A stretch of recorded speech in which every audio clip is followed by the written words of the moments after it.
자금이 되고 필요하신 분들이라면 서울에 내 집 마련하시는 건 좋겠다. 지금 내 집 마련하려고 한다 라고 하면 이왕이면 어떤 게 좋을까요? 저는 정고점 회복되지 않은 아파트. 지금 상황이라면 인서울은 좋다. 인서울은 좋은데 정고점 회복된 아파트보다는 정고점 회복되지 않은 아파트 한 80% 정도 수준. 네. 그런 아파트도 분명히 있습니다.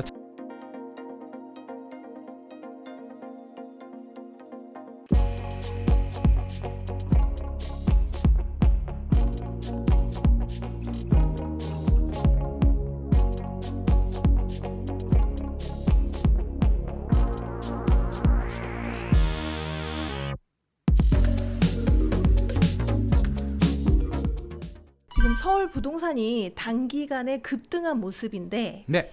이게 아직도 뭐 상승 초입 부분이다, 아니다, 조금 위험해 보인다, 어떻게 보시나요? 이게 보는 관점에 따라서 상당히 차이가 있는데요. 상승 초입일 수도 있고 이제 위험하다고 할 수도 있는데 분명한 사실은 지금 추세 상승 구간은 아닙니다. 네. 우리가 추세 상승이라고 한다면 이제 한마디로 무릎에 바닥 발목이나 무릎 정도에서 어깨까지 올라오는 걸 우리가 이제 추세 상승이라고 합니다. 이런 상황이 되면 집값이 한 5년 정도, 서울 집값이 한 5년, 아파트 가격이 5년 정도 올라가고요. 이제 발바닥 정도로 집값이 떨어지게 되면 정부가 여러 가지 규제를 풀어요. 강남의 규제 지역을 풀고 대출 규제, DSR 같은 규제들도 오히려 풀고 또 진짜 발바닥일 때는 5년간 양도세 면제 같은 양도세 특례도 나오고 취득세 뭐 영구 면제 뭐 이런 것도 나오는데 지금 그런 상황까지는 아니고요. 강남이 규제 지역에서 아직 풀리진 않았거든요. 그렇게 본다면 문재인 정부 시절에 무릎에서 어깨까지 올라왔잖아요. 그러다가 머리까지 갔다가 2022년에 금리 오르면서 어깨 또는 가슴까지 떨어졌다가 최근에 물론 지역마다 편차는 있겠으나 뭐 어깨 넘어서 머리 가까이 또 갖는 지역들도 있기 때문에 지금은 요거 거의 추세 상승으로 가기 전 단계. 그러니까 여기서는 한마디로 조정 구간이라고 저는 보여지고요. 조정 구간이라는 게 이제 직선으로 이렇게 또는 떨어지는 이런 조정이 아니라 올랐다 내렸다 올랐다 내렸다 등락을 거듭하거든요. 지금 또 등락을 거듭하는 중입니다. 2022년, 2023년 생각해 보면 집값이 2021년까지 급등했잖아요.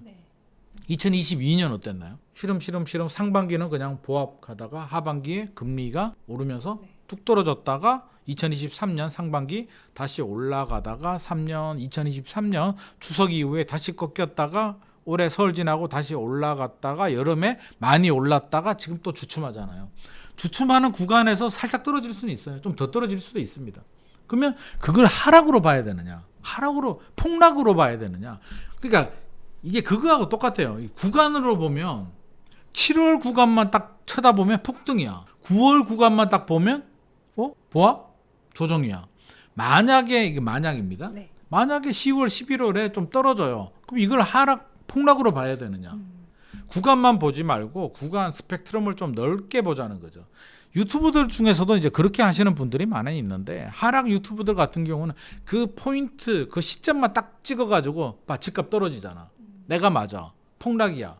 라고 하거든요. 올라가는 구간은 애서 무시하고 내려가는 구간만 찾아서 그걸 자기가 맞다는 막 입증을 하려는 노력을 하는데 뭐 물론 폭등론자도 마찬가지입니다만 길게 본다면 지금 또 조정 구간이고 추세 상승이 언제부터 시작될지는 모르겠으나 아이러니하게 한 번 더 떨어지는 2차 하락 구간이 한 번 만약에 온다면 그때가 저는 오히려 기회 아닐까. 그래서 우리가 나무만 보지 말고 제가 항상 숲을 보자는 얘기 많이 하잖아요. 숲을 보자면 아직도 그 조정의 터널을 통과하고 있는 중이고요.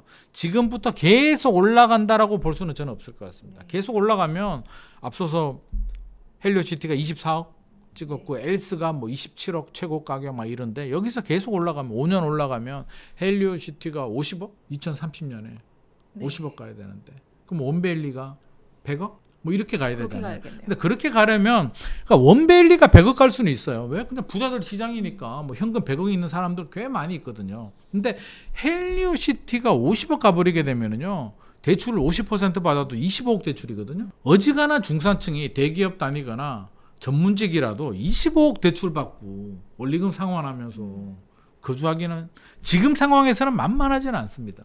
물론 시간이 더 지나서 화폐 가치가 떨어지고 우리 소득이 늘어나면 가능합니다. 그래서 시간은 좀 더 필요하다. 그래서 지금 구간을 완전 상승 구간이라고 보기는 어려울 것 같고요. 조정 구간 안에서 저는 조정 구간이 한 절반 이상은 지나간 것 같다. 그래서 계속 올라가지는 않습니다. 단기 구간을 본다면 1년, 2년 안에 한 번 더 조정이 올 수는 있겠으나 그런 조정 구간을 우리 두려워하지는 말자. 그래서 오히려 조정이 왔을 때 매수 기회로 삼을 필요는 저는 있겠다라는 생각입니다.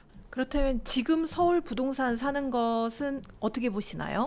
실수요자일까요? 다주택일까요? 다주택자는 사실상 세금 때문에 살 수가 없고 네. 실수요자 아니면 1주택자 정도겠죠. 그렇겠죠. 다주택자들은 지금 집을 사지 않습니다. 왜냐하면 다주택자들이 예를 들어서 3주택자가 한 개 더 사면 취득세만 12%. 원밸류 60억이라고 했잖아요. 다주택자가 60억 하나 사면 12%니까 얼마인가요? 취득세만 7억 2천만 원. 아무리 부자라도 그렇게 애국자가 많지는 않습니다. 네. 나라에 7억 2천을 또 갖다 바치면서까지 사고 싶어하는 사람들은 그렇게 많지 않고요. 자, 실수요자라면 어떻게 해야 될까? 많은 분들이 저한테 질문합니다. 선생님, 소장님, 올해 말에 집값이 오를까요, 내릴까요? 아니면 내년 상반기에 오를까요, 내릴까요? 물어봐요. 그럼 제가 왜요? 사시려고요. 예, 집값 떨어지면 살려고요. 라고 얘기를 합니다. 그러면 저는 항상 똑같은 얘기를 합니다. 떨어지면 살 수 있겠냐? 사실 쉽지 않거든요. 그리고 만약에 필요하고 자금력이 되면 저는 지금이라도 사라고 하는데요. 지금 삽니다. 만약에 지금을 사든 올해 말에 사는데 그러면 올해 말에 집값이 떨어지고 내년에 오르고 내리고가 중요할까요? 우리가 집을 사서 1년 안에 팔면 양도세도 단기 보유 중과세 맞잖아요. 그러면 보통 우리가 최소 3년에서 기본적으로 5년을 보유하거든요. 10년 보유하는 경우들도 많이 있고 그렇게 바라본다면 오히려 3년, 5년 후에 집값을 궁금해해야지 왜 지금 집값을 궁금해하냐는 거죠. 지금 집값을 궁금해하는 분들은 이제 그런 논리입니다. 조금이라도 더 떨어졌을 때 사고 싶다는 마음. 충분히 이해를 하고 당연한 마음인데 제가 정확히 말씀드리지만 떨어질 때는 정말 못 삽니다. 왜? 더 떨어질 것 같으니까. 헬리오시티 또 한번 예를 들죠. 자, 24억 최고 가격 찍었는데 뭐 어떻게든 대출 규제 영향이 커가지고요. 만약에 뭐 21억에 급매물이 나왔다고 칩시다. 동이나 층이 좋은 곳. 몇 달 전에 24억 거래가 됐는데 21억이야. 어떤 마음이 들 것 같아요? 더 떨어질 것 같은데. 야, 이거 20억 깨지지 않나? 기다려요. 안 삽니다. 만약에 사면 어때요? 21억 갔다가 24억 갔다가 다시 22억도 갔다가 왔다 갔다 하겠죠. 하지만 그 기간의 구간을 넘어서 다시 추세 상승으로 들어가면 이게 30억도 넘고 35억도 가고 가는 겁니다. 그래서 길게 봐야지. 집을 살 때는 길게 봐야지. 이걸 단기 흐름 내가 떨어질 때 사고 안 사고는 사실은 맞지 않습니다. 그래서 필요하신 분들은 사도 되고요. 그러면 서울이 좋냐 안 좋냐?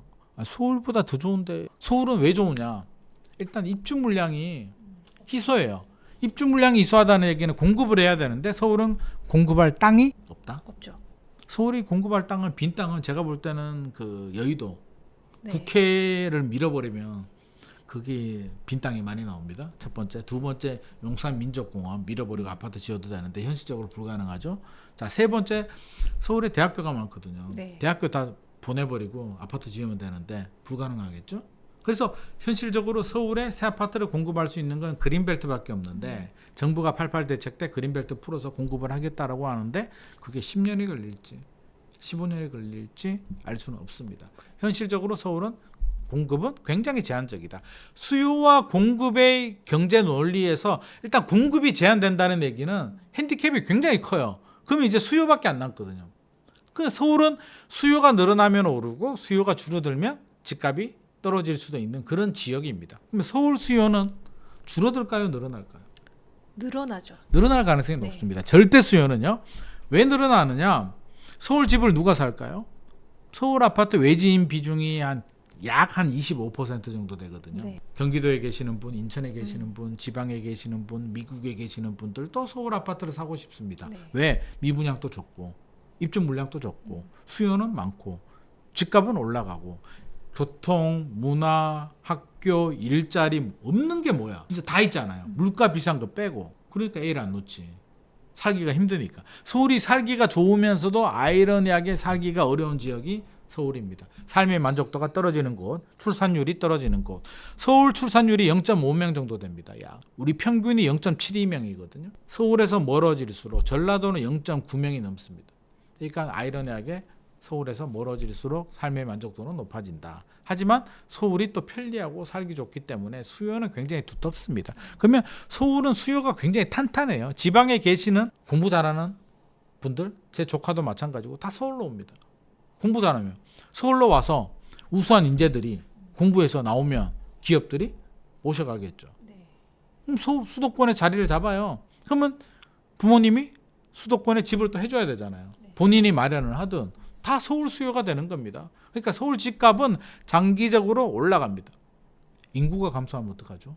라고 물어보시는 분들도 꽤 많이 있습니다. 인구 감소 문제 되죠. 20년 후에. 그러니까 지금 왜 20년 후냐면은요.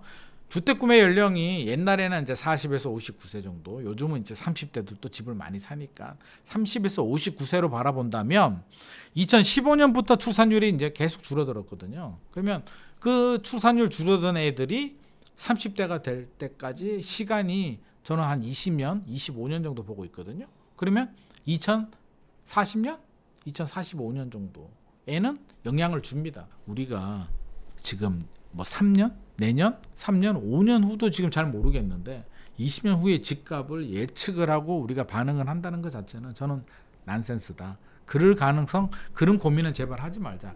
해도 안 맞다. 그래서 인구가 줄어들면 20년 후에는 영향을 줄 수가 있다. 서울보다는 비수도권이 타격을 더 받을 수도 있다. 정도만 우리가 개념을 잡아야 되고, 그래도 불구하고 인구가 감소하면 중요한 포인트, 역세권.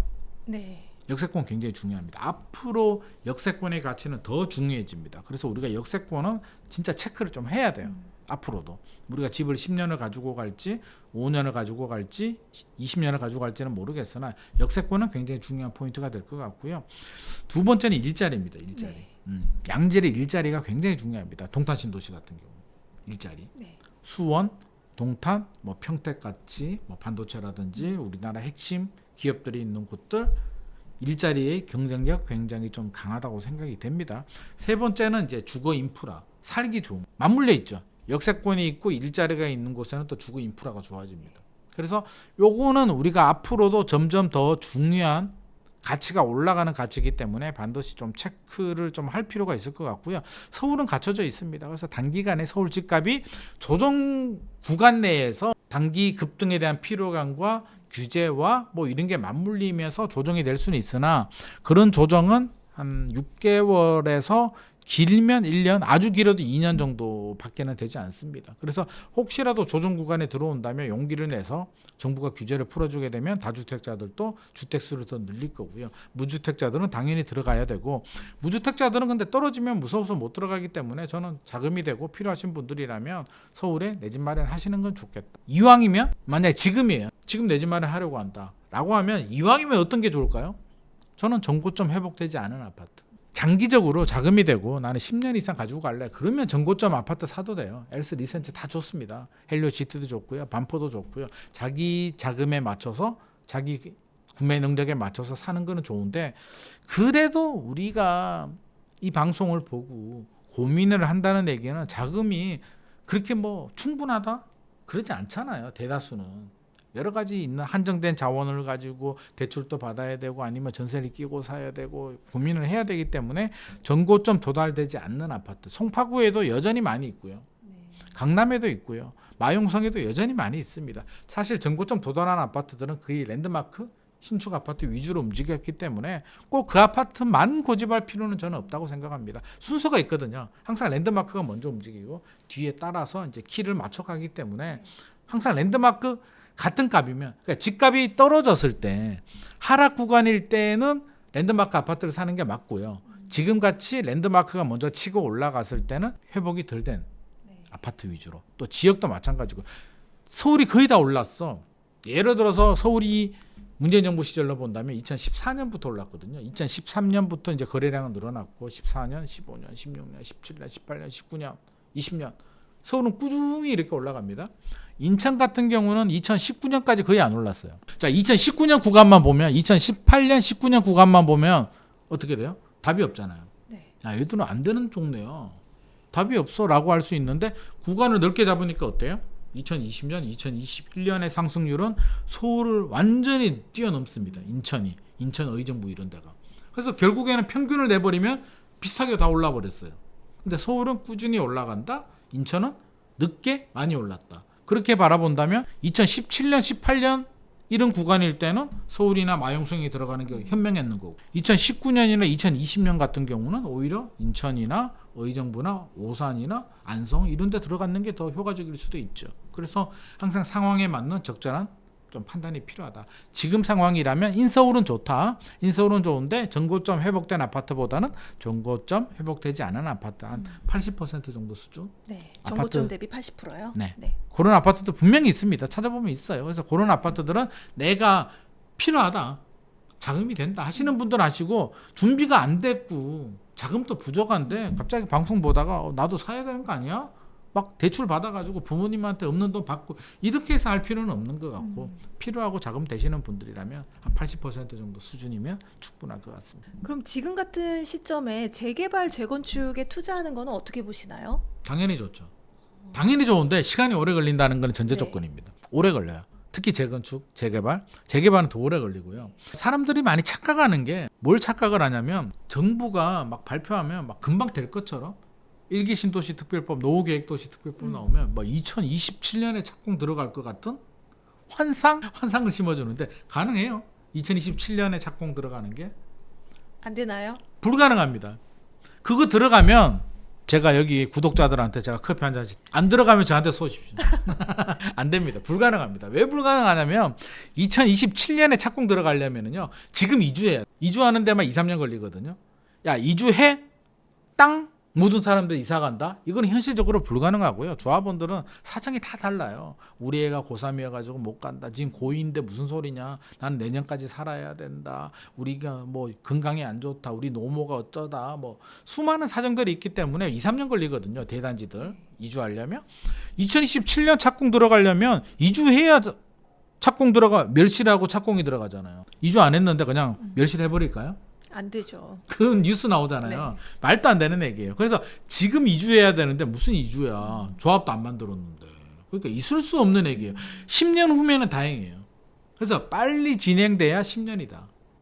그래서 우리가 현실은 정확히 알아야 된다. 11월에 이제 선도지구 지정이 되는데 그것도 지정이 돼야 되는 거고요. 선도지구 지정이 되고 여러 가지 뭐 인허가 절차라든지 그 행정적 지원이 있더라도 저는 최소 10년은 바라봐야 됩니다. 신속통합계획 당연히 10년, 여의도 10년, 압구정 빨라야 10년, 빨라야 10년입니다. 10년 더 이상 걸릴 수도 있습니다. 15년 걸릴 수도 있고요. 그럼 재개발은 더 오래 걸리겠죠. 더 오래 걸립니다. 네. 재건축은 그래도 아파트가 비슷비슷하잖아요. 전용 59, 전용 84 비슷한 면적끼리 이렇게 구성이 되어 있는데 재개발은 천차만별이고 이해관계도 완전히 다릅니다. 그러면 또 신속통합계획 뭐 막 얘기 나오고 또 모아타운 뭐 이야기도 나오는데 제가 최근에 만난 분 중에 이제 신속통합계획 예정 그것도 예정이야. 또 구역 지정도 안 됐어.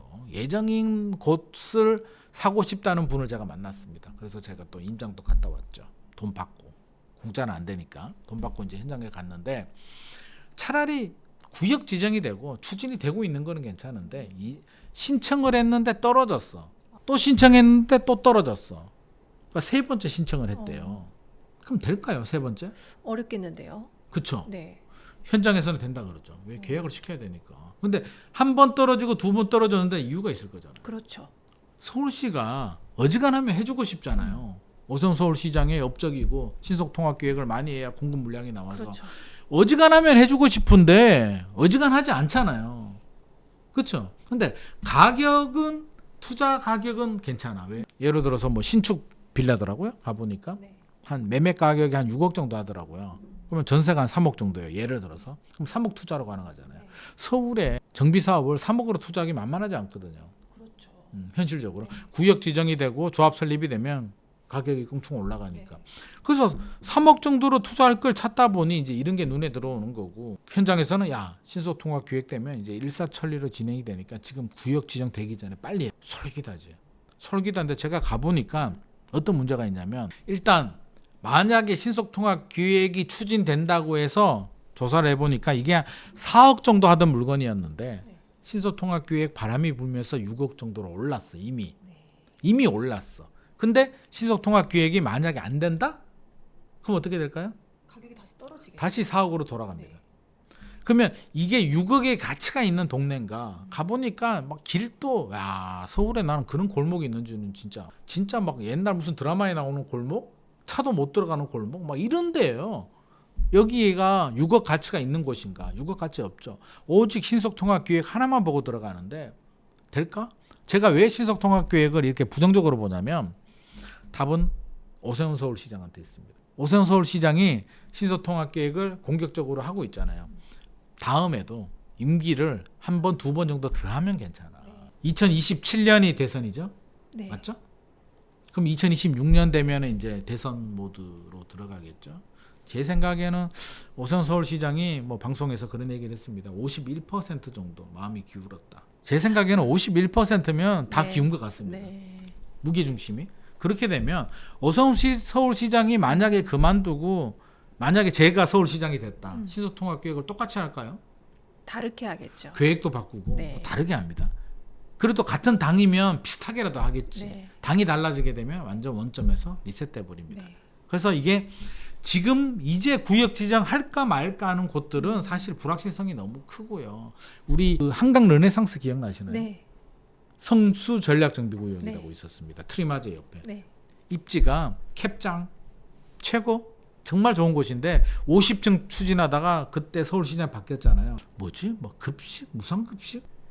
나는 전 아직도 이해가 안 되는 게 그게 왜 그만둬야 될 이유인지를 잘 모르겠는데 잘 기억 안 나요. 아무튼 그래서 그만뒀잖아요. 네, 맞죠? 맞습니다. 시장 바뀌었습니다. 어떻게 됐습니까?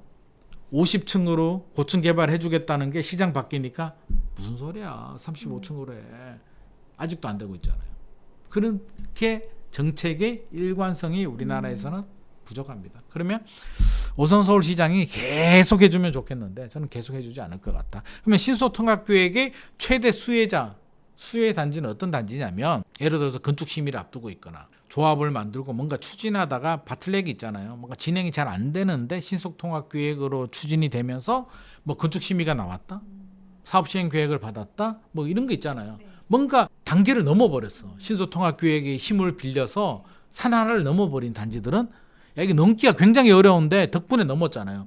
이런 단지들은 수혜 지역이에요. 수혜 단지야. 근데 이제 신발끈 묶고 이제 혜택을 받아가지고 생수병 하나 들고 신발끈 묶고 이제 산 올라가려고 하는데 산 등산하는 중간에 바뀌어버렸다? 멈춰버릴 수도 있기 때문에 저는 그렇게 초기 단계에 무리하게 투자금이 3억이면 할 만한데라고 해서 들어갔다가는 물릴 수도 있겠다. 그래서 그거는 저는 그 가치를 설사 신속통합계획이 추진 안 되더라도 자체적으로 추진할 수 있느냐. 그리고 이 물건 가치가 신속통합계획 아니더라도 6억의 가치는 충분히 할 수 있느냐. 왜? 나중에 10년, 20년 후에 다시 추진될 수도 있잖아요.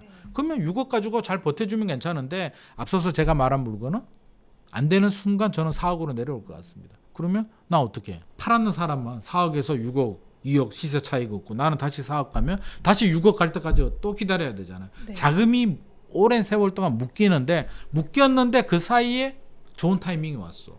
막 2차 하락도 오고 이제 막 대세 추세 상승 막 진입하려고 해. 못 들어가잖아요. 난 돈이 묶여버렸는데. 이런 안타까운 일이 발생할 수도 있기 때문에 저는 재건축 재개발 좋긴 한데 시간이 오래 걸린다는 점, 특히 재개발 같은 경우는 단계에 따라서 차라리 하고 싶다면 저는 단계를 상당히 밟아간 지역 돈을 더 주고 하더라도 리스크를 많이 제거한 단지가 저는 좋다고 생각합니다. 그렇다면 지금 서울 내에서 네. 상대적으로 이제 저렴하게 평가되고 있는 지역이 어디라고 이렇게 보시나요? 야, 서울에서 저렴한 데가 어디 있을까요? 저렴하다기보다 저평가된데. 저는 서울은 이제 뭐 저평가 같은 거는 찾지 말아라고 저는 말씀드리고 있습니다. 서울에 저평가가 어디 있어 지금? 앞으로 더 올라갈 가능성이 높기 때문에 현재 가치를 보고 들어가는 거지 저평가를 찾아버리게 되면 저평가의 함정에 빠져버려요. 나 혼자 현장 부동산에 가가지고 사장님 저평가 물건 좀 추천해 주세요. 그러면 지가 팔기 좋은 저평가가 어딨냐고. 저평가는 앞서서 이제 제가 말씀드린 재개발처럼 그렇게 되는 거죠. 구역 추진이 뭐 사업 추진이 늦거나 구역 지정이 안 됐거나 이제 신속통합계획 뭐 추진하려고 해. 이런 거는 저평가 될 수는 있죠. 리스크가 있으니까. 하이 리스크 하이 리턴이잖아요. 나는 그럼에도 불구하고 저평가된 거에 들어간다는 얘기는 나는 리스크를 안고 들어가기 때문에 되면은 6억에서 8억으로 가겠으나 안 되면 4억으로 가는 걸 감수하고 들어가는 거죠. 근데 저는 그렇게까지 투자를 추천하고 싶지는 않습니다. 리스크를 저는 너무 저 개인적으로 제가 하이 리스크 하이 리턴을 좀 싫어하기 때문에 그냥 순리대로 저는 가는 걸 좋다고 생각하거든요. 서울 전체가 순리대로는 갈 수 있다고 저는 생각을 합니다. 10년 후, 15년 후는 서울은 올라가 있습니다. 거의 다 올라가 있습니다. 그러면 내가 할 수 있는 구역에 따라서 들어가는데 물론 뭐 본인 상황이라든지 구역 지정에 따라서 다르겠으나 이왕이면 뭐 마용성, 동작 이쪽을 벗어나지 않으면 좋겠죠. 한강 끼고 플러스 마이너스 뭐 5km, 10km 범주 내에서 움직이는 거는 저는 당연히 좋다라고 생각을 하는데 거기서 이제 이렇게 진행 상황이나 여기에 따라서 달라질 수도 있기 때문에 이왕이면 돈을 좀 더 주더라도 그게 중구에 뭐 신당 뭐 이런 같은 경우도 신당 13구역이 아마 제대로 구역 지정 안 된 것 같고요. 10구역도 속도가 빠른데도 제대로 안 되고 있다면 저는 이왕이면은 13구역보다는 돈은 13구역이 적게 들어가겠으나 차라리 그냥 10구역 들어가는 게 저는 맞지 않나 싶은 생각이 들고 안정성을 좀 더 올리는 것도 저는 방법. 돈 오래 묶이는 건 리스크니까. 네. 재건축도 마찬가지죠. 뭐 서울 재건축 당연히 좋잖아요. 재건축 아파트들이 이제 많이 남진 않았는데 개포 같은 경우는 개포 중은 6단지, 5, 6, 7단지 지금 열심히 추진하고 있고 음마 아파트도 있고 또 가락우성 뭐 요즘 어지간하면 이제 안전진단은 다 통과했거든요. 그래서 기본적으로는 저는 안전진단 통과 단지들 목동 당연히 좋은데 가격이 비싸서 문제지. 용적률이 낮지만 근데 찾아보면 의외로 재건축 단지들 많이 있습니다. 개인적으로는 저는 재건축을 좀 선호하는 입장입니다. 왜냐하면 편하고요. 리스크가 좀 적고요. 또 아파트라는 게 있잖아요. 아파트의 가치가 있기 때문에 만에 안에 예상치 못하는 상황이나 발생하더라도 아파트는 황금성. 예를 들어서 가락우성이 아마 안전진단 통과한 걸로 알고 있는데 가락우성 아파트가 재건축이 제대로 추진 안 되더라도 역세권의 입지가 좋잖아요. 근데 아파트 자체로서도 가치가 충분해요. 그래서 저는 크게 뭐 리스크하다는 생각은 안 듭니다. 추진되면 좋아. 저는 그런 게 좋다고 생각하거든요.